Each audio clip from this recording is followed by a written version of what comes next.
Now, NewsNation media contributor Colby Hall. Did you watch some NFL games yesterday, and did you see these ads?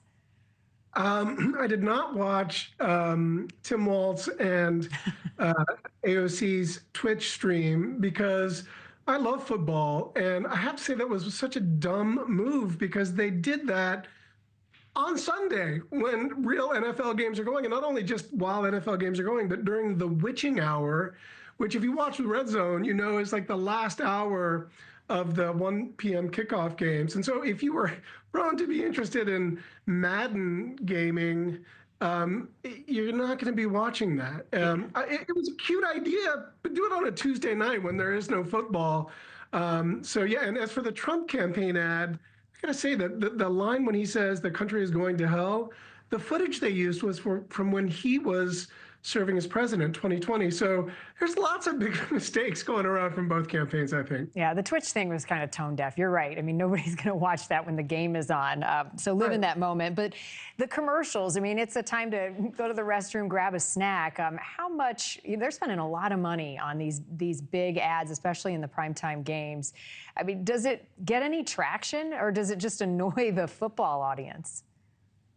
You know, I don't know the real answer, but my sense is that we've just become so numb to negative campaigns. And you're right, there is so much money out there, and there's so much. I mean, I really feel bad for all the residents of battleground states who are just overwhelmed by over-the-top negative ads from both campaigns. And at some point, you just tune it out. So I don't think the campaigns are going to give up their strategy. In fact, I think they're continuing to flood the zone. But, you know, when you're watching the NFL, like, you don't want to be bothered with campaign ads. I mean, I don't want to be a proponent of the NFL Red Zone, but one of the benefits there is that there's no commercials. So you just get highlights. It's a little bit mind-numbing for other reasons. But, yeah, I mean, it just shows a level of desperation with 1 week left before the voting day. Yeah, I mean, to your point on the Red Zone, I had to tell my son, I was like, okay, the Bears are about to play. Can we switch over and I can actually watch this game? I still have a headache from the Red Zone every Monday. I'm like, Red Zone hangover.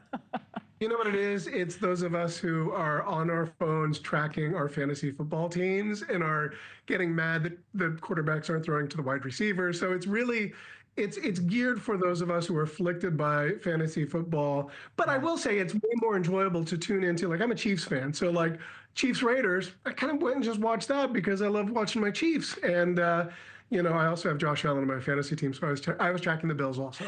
Well, I was tracking the Bears, and until that last moment, let's play that Hail Mary, Colby. Here comes the Hail Mary with the game on the line, and the ball is caught! I'm still stunned by this. Did you happen to watch this live? I did. Oh. I was cheering for them. I love the Bears. The Bears are like a classic team.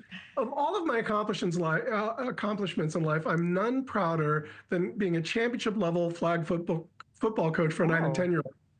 I know. Right. And one thing that I would say to those guys all the time, like, as a safety, never let the offensive wide receiver get behind you. I mean, it's just like a fundamental thing, especially on a Hail Mary. You have one job. And, you know, the other big part of that play is Jaden Daniels, the Commanders quarterback. He extended the play so that all of his receivers could get to the end zone and cause chaos. And, you know, sometimes you draw, you know, the right card, and my heart broke for the Bears because they did everything right in that game except for that last play. I know, and then they pan the camera to Caleb Williams, and he's just like, oh, come on. And also, I didn't know this until this morning, but the Commanders, that Hail Mary catch could be a political indicator. I guess the last game they played before the election calls the race and for the incumbent. So Harris may be celebrating that catch as well. We'll see. Go ahead.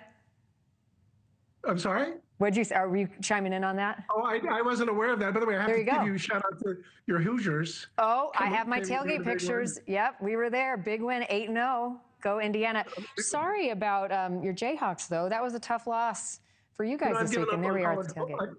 I've given up on college football, and I'm pivoting to my fantasy team. I'm joking. Yeah, it's been a tough year for the KU Jayhawks, but, you know, rather to have loved and lost than to have not loved at all. So I will continue to be a fan for even my struggling Jayhawks. Thank you for watching. Go to newsnationnow.com to find NewsNation on your television provider. And don't forget to click the red subscribe button below to get more of NewsNation's fact-driven, unbiased coverage.